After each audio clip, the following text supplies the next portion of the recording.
Ia adalah pembunuh bayaran kelas Cup. Pria mabuk adalah sasaran malam ini. Tidak ada rasa panik setelah membunuh orang. Menggantungkan tas wallnya, satu lompatan, dapat melompat di ketinggian 100 meter. Mendarat dengan aman, pergi dengan mobil, pulang rumah dan makan malam. Tapi dia tak tahu, suami yang duduk di depannya baru saja membunuh orang. Pasangan ini menyembunyikan identitas mereka. Mereka adalah pasangan pembunuh. Malam ini, di saat bersamaan, telepon mereka berdering. Suaminya berbohong mengatakan guru Ma menelepon bahwa ada 2 remaja menghajarnya, sampai ia masuk rumah sakit. Besok harus pergi menjenguk. Istri pun ikut berbohong, berkata mama membeli 2 botol sarang walet. Baik untuk wajah, biarkan saya pulang dan mencobanya. Kenyataannya mereka mendapatkan misi baru. Bunuh gerombolan bernama Tank. Mereka memiliki misi yang sama. Organisasi mengharuskan target diblokir di perbatasan antara 2 negara. Target muncul. Wanita tidak panik, tetap santai sambil minum, karena perjalanan yang dilewati sasaran telah dipasang bom. Dia hanya perlu menunggu dengan sabar. Saat alarm berbunyi, ada seseorang masuk ke dalam jebakan. Melihat menggunakan teropong, seorang pria membawa senjata bazooka. Celaka, ia mengambil M16 dan meletuskan 1 tembakan. Ternyata orang tersebut adalah suaminya. Dia beruntung memakai baju anti peluru. Suaminya membalas menggunakan senjata bazooka.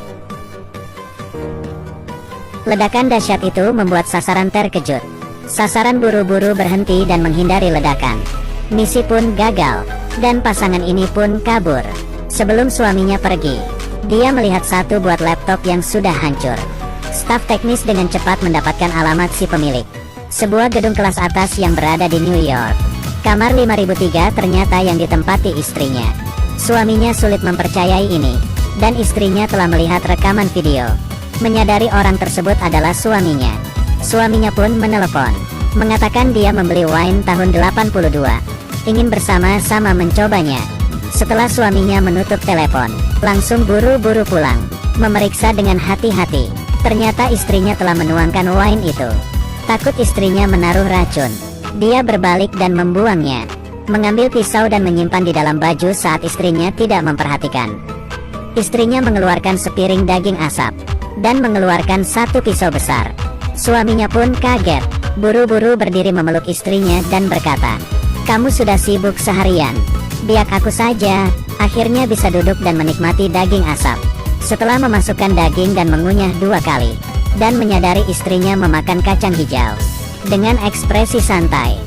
Ekspresi suami pun menjadi kaku, memandang istrinya dan menarik kerah baju. Akhirnya daging asap yang dikunyah pun ditelan. Masih di meja makan, tiba-tiba suami berdiri dan menuangkan wine ke istrinya. Tetapi, astaga, ketahuan. Istri dengan cepat melepaskan tangan. "Saya saja." Suaminya ke kamar dan mengambil senjata. Ternyata istrinya telah pergi membawa mobil. Ternyata percintaan 6 tahun. Ternyata adalah musuh dalam organisasi. Suaminya pun dengan cepat mengejar. Karena buru-buru kaki pun terkilir. Suaminya tertegun, keluar dan ingin meminta maaf. Tetapi istrinya sudah keburu marah. Dia tidak menyangka suaminya ingin membunuhnya.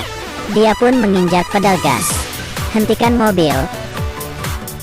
Saat suaminya masuk dan memecahkan kaca mobil, dia melompat keluar dari mobil. Sekarang, dalam 48 jam mereka harus menyingkirkan salah satu. Pagi hari di hari kedua, istri membawa bawahan pulang ke rumah, mulai memeriksa seluruh ruangan dan kamar. Dan saat suaminya pulang, menemukan barang di ruangan dia sudah bersih diambil istrinya. Dia benar-benar kesal, langsung mencari istrinya di kantor. Tetapi tetap saja lambat selangkah. Istrinya telah memasang alarm sebelumnya. Mereka telah memusnahkan semua data. Mereka kabur dengan alat gantung. Melihat suaminya datang, istrinya pun tersenyum. Dengan cepat kabur ke gedung seberang. Dan saat melihat istrinya, dia pun tidak melepaskan tembakan. Waktu yang tersisa hanya 18 jam. Suami mendapatkan petunjuk dari data yang terbakar, sampai ke gedung persembunyian istri. Saat menaiki lift, mendadak alarm berbunyi. Ini adalah perangkap istrinya. Di dalam lift telah dipasang bom. Istrinya meminta suami agar cepat meninggalkan kota. Tetapi suaminya tidak takut, malah menantang. Berkata, "Saya menyerah. Kamu ledakan saja." Istrinya senyum kesal, berkata, "Kalau begitu selamat tinggal." Kali ini membuat istrinya panik. "Apa yang terjadi? Bukankah kamu sudah bilang selamat tinggal?" Istrinya keluar, melihat lift yang jatuh dengan linglung. Dia merasa tidak tega.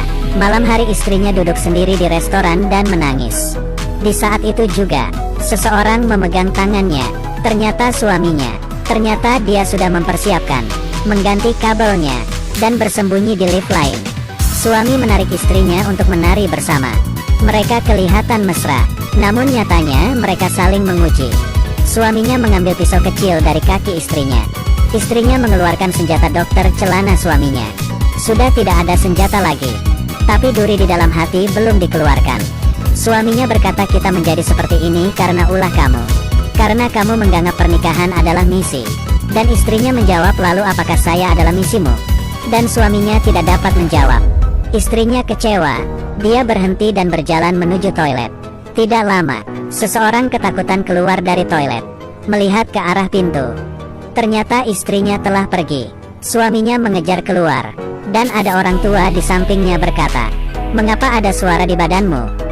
Dia membeku, cepat melepaskan jas dan buang ke tong sampah. Mundur, mundur. Ternyata istrinya serius ingin membunuhnya. Dia benar-benar marah. Dia merebut mobil dan pulang ke rumah. Tetapi istrinya telah sampai duluan. Lihat bagaimana suami istri pembunuh ini ribut. Menggunakan senapan, bom senapan mesin. Peluru telah habis dipakai. Mereka mulai menggunakan tinju. Di saat ini, saat bersamaan mereka maju selangkah. Organisasi menuntut mereka membunuh lawan dalam 48 jam. Waktu hampir tiba. Mereka masih belum bertindak. Dia menyuruh suaminya cepat menembak, tetapi suaminya menurunkan senjata. Waktu masih berjalan, tetapi ini adalah malam paling bahagia di pernikahan mereka. Lalu mereka duduk dan ngobrol. Suaminya berkata sebenarnya dia buta warna. Istrinya berkata 3 jari dia sudah tidak merasakan apapun. Ini pertama kali mereka berbicara kekurangan sendiri. Hubungan mereka makin dekat, tetapi mereka lupa akan satu hal. Waktu 48 jam telah berlalu. Kelompok yang ingin membunuh mereka telah sampai. Mereka dengan cepat kabur, mencuri mobil tetangga dan bersiap lari ke kota lain. Tetapi masih diikuti kelompok mereka. Suami istri mulai berjuang bersama. Dan kelompok itu tersingkirkan. Di sini mereka menyadari bersembunyi bukanlah jalan keluar. Pasangan ini memutuskan memimpin, menangkap target yang awalnya akan dibunuh. Memanfaatkan dia, 2 pembunuh terkuat keluar. Akhirnya target pun tertangkap. Mereka membawa target ke hotel, menanyakan mengapa 2 kelompok ingin membunuh mereka. Target pun berkata, "Kalian lihat kantong belakang saya." Wanita pun mengeluarkan dan melihat foto dia dan suaminya. 2 pembunuh organisasi yang bermusuhan tidak boleh bersama, menjadi pasangan. Organisasi membuat jebakan dan membuat mereka saling membunuh. Dan target ini adalah perangkap. Keberadaan mereka telah terlacak. Ratusan pembunuh telah datang ke hotel. Mereka mendobrak kamar, menyadari pasangan itu telah kabur. Mereka berhati-hati masuk ke dalam mall, memakai baju anti peluru, dan mengisi senjata dengan tenang. Siap perang. Gelombang pertama telah masuk, kedua, ketiga dan masih santai menghabisi. Tetapi tidak lama makin banyak yang masuk. Mereka pelan-pelan merasa lelah. Di saat inilah, istrinya tertembak dan terluka. Suaminya dengan cepat menyelamatkan. Mereka masuk sembunyi di dalam gudang kecil. Membuka baju, ribuan peluru telah menembus baju anti peluru. Dan mereka telah dikepung. Tetapi mereka saling tersenyum. Asal mereka bersama menghadapinya, apapun hasilnya juga tidak masalah. Mereka memakai kacamata, bersama-sama berjalan keluar. Kali ini mereka akan melawan.